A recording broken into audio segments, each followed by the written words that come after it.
Welcome.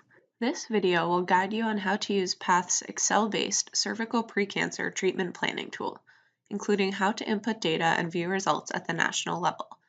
Please review the model fact sheet before using the tool to gain additional information on the background and purpose.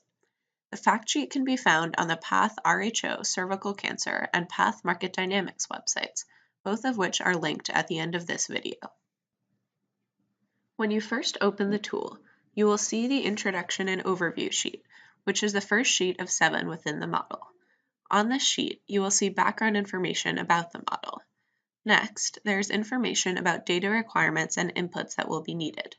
This is important to read through before you begin using the model, as it will inform you of what data you need to have available to generate model results. The tool is designed to aggregate district-level data in order to produce results for national-level planning.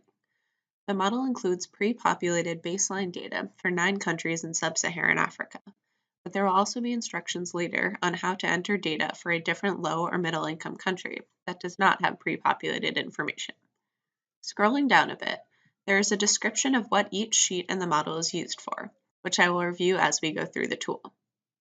Finally, at the bottom, you can see a list of limitations to keep in mind when you are using this tool, and contact information for Path staff if you need assistance or have questions. There are 2 ways you can move through sheets on this model. The first option is to click through the tabs here on the bottom.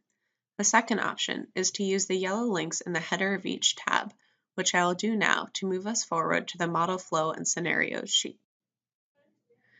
This sheet gives insight into what data will be input into the model and how this data is used to calculate the results. Starred data here represents user inputs, while others are calculations.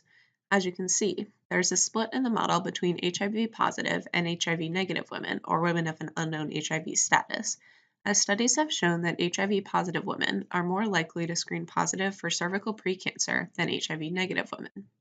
At the bottom here, there is a table highlighting the 5 different scenarios.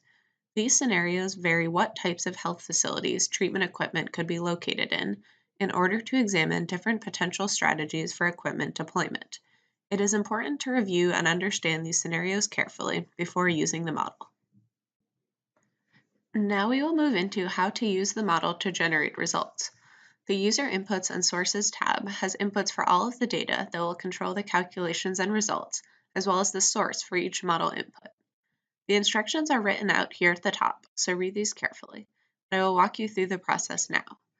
Begin by looking at the drop-down menu here. If your country is on the list, you can select it, and if not, select Other Country. For my first example, I will select Uganda. As you can see, once Uganda is selected, the green baseline values and sources will populate with country-specific data. Scroll through these and compare them to any data you have for your country. If there is something you want to change, this is an easy process. Say I want to change the frequency of screening from 5 years to 3 years, based on new country-specific guidelines. To do so, I would change the Edit Baseline drop-down answer from No to Yes. Once I do that, the next box under New Value will change to green, indicating that I need an input. I will change this to 3 years as an example. If you ever want to change a value back to the baseline, change the Edit Baseline back from Yes to No, and the baseline value will turn green again.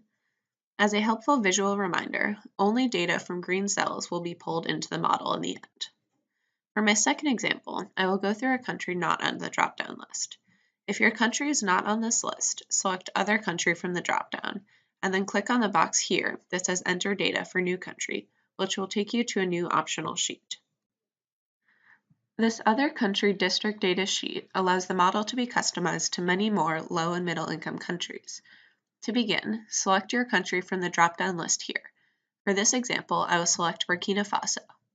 There is then a question that asks if you have data on the number of health facilities at a district level or only at the national level. As you can see, if I choose Yes, I will be instructed to enter health facility information by district. If I choose No, indicating that I only have health facility information at the national level, I am instructed to enter those facility counts in the green boxes here. Finally, following the instructions, I will need to input the district name and population for each district in my country, along with the number of health facilities by type, either nationally or by district. These can be typed in manually or copied and pasted from another Excel document. If your health facility structure does not align to the WHO nomenclature used here, do your best to break the facilities into 5 levels that correspond to the WHO levels. I will not fill this out now, but once this is done, go back to the User Inputs and Sources tab. As you can see, there are now no baseline values given that we have selected a country without pre-populated data. The next step is to enter data specific to my country in all of the green cells. There are, however, helpful suggestions on data inputs or sources for each input. After all user inputs are set and the green values are accurate to the best of your knowledge, we can proceed on to look at the results. For this example, I will change the country back to Uganda so we can see results from a sample country. The country dashboard sheet shows you a visual representation of the results. On top, we show the total estimated number of women needing ablation treatment per year, as well as the total for HIV-positive women. Each of these 4 graphs shows the variation in results by scenario, with the exception of the breakdown of units of equipment by type graph, which is the same across all 5 scenarios. The visual representation is a good way to consider the trade-offs of each scenario. For example, in the first graph, we can see here that more women will be treated in scenario 1 than scenario 4. However, if we move over to the second graph, you can see that the equipment utilization is significantly higher in scenario 4 than it is in scenario 1.